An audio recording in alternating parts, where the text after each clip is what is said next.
Peace, everybody. This is your brother Survival 101 FD. Just give you a live video. Today's subject, again, is improvised weaponry. And not just what you may see with knives and maybe baseball bats, things of that nature, but household items that you can use as weapons to defend yourself. Defend yourself extremely effective. I would say in an effective way.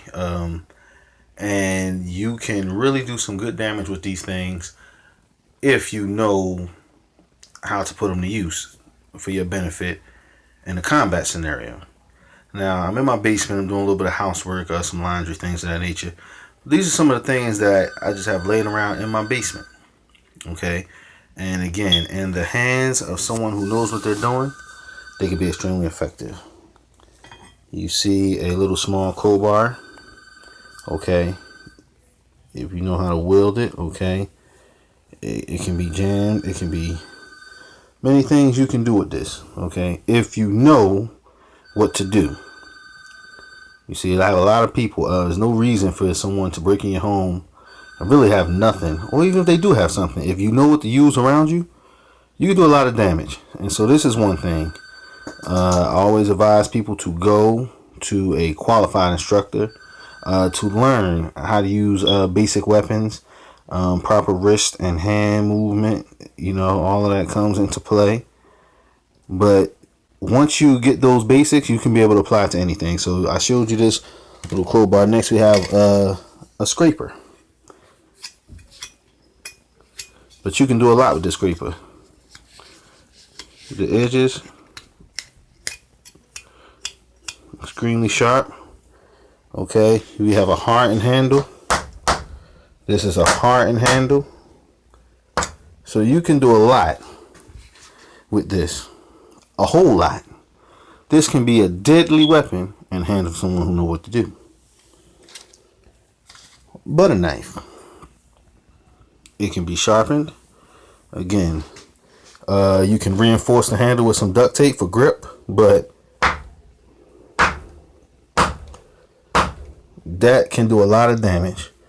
You can sharpen the edge of this, and it can do a lot of heavy slicing and dicing.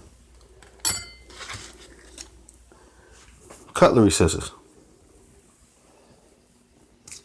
You can do a lot with cutlery scissors. A whole lot. Okay, I don't have to tell you that, but in the hands of someone who knows what they're doing, again, you can really do some damage. Box cutters.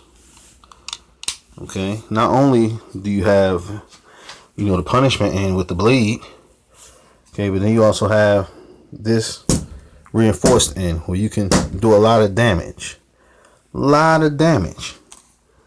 Okay, in the hands of someone who knows how to wield it. And last but definitely not least, this is a container of caulk. Okay, container of sealant. You say, well, how can you use that? Very simple. It has this point which can do maximum damage. Okay, has some weight on it. Again, you can blunt strike, you can poke, stab, and again, in the hands of someone who's trained to move their hands a certain way, whose mindset, number one, you have to have the mindset, as one of the great teachers, Grandmaster Anthony, always says, to meet their intent. Okay, their intent. If your mind is to meet their intent higher than what they're bringing it to you, meaning if they trying to hurt you, you're coming at a higher level. You want to deliver that pain to them on a higher level than what they're trying to give it to you.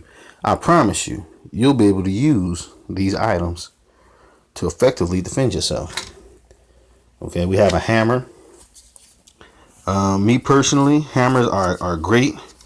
A lot of times, in my opinion, they're heavy. And so you don't have the fluid movement, you know, that you may want, you know, to use with a hammer because they're heavy. But you still can use a hammer effectively, you know. I mean, it's a no-brainer what you can do with a hammer. This is a stick. I was fixing my steps, and this is actually one of the Sticks to my steps. Anybody who has Joe training, bow staff training, okay, hand bow training, there's a lot you can do with this stick. And even if you don't have that training, just learning basic movements, you can do a lot. Okay. Of course, somebody who's into Iato or fencing, arts, things of that nature, sword techniques, kenjutsu, they can do much more. But with basic training, you can wield this to make it an effective, deadly weapon.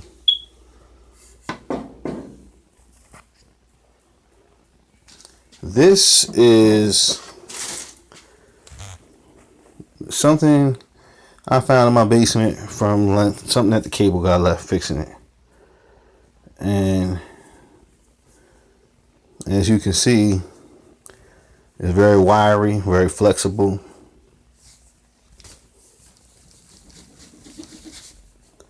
You can use this as a whip. Okay. The same discipline and principle as a whip. To slice open skin. It has a very hard metal tip, which can easily draw blood. And it has somebody who knows how to use it. And so again, just a little small lesson on improvised weaponry from things that you have in your household. Like I said, you can use pretty much anything to your advantage if you have the mindset, number one. The mindset and the will to survive and do whatever is necessary to survive. Okay. The training on how to utilize what you have. Okay. And the will to execute to the best of your ability. Go around your house, find things that you can do. Okay, to practice, find items you can use if you had to. And just practice. Practice. Put your minds in the mode to where you can do what's necessary to survive no matter what. Thanks for listening to Survival 101 FD. Love y'all. Peace.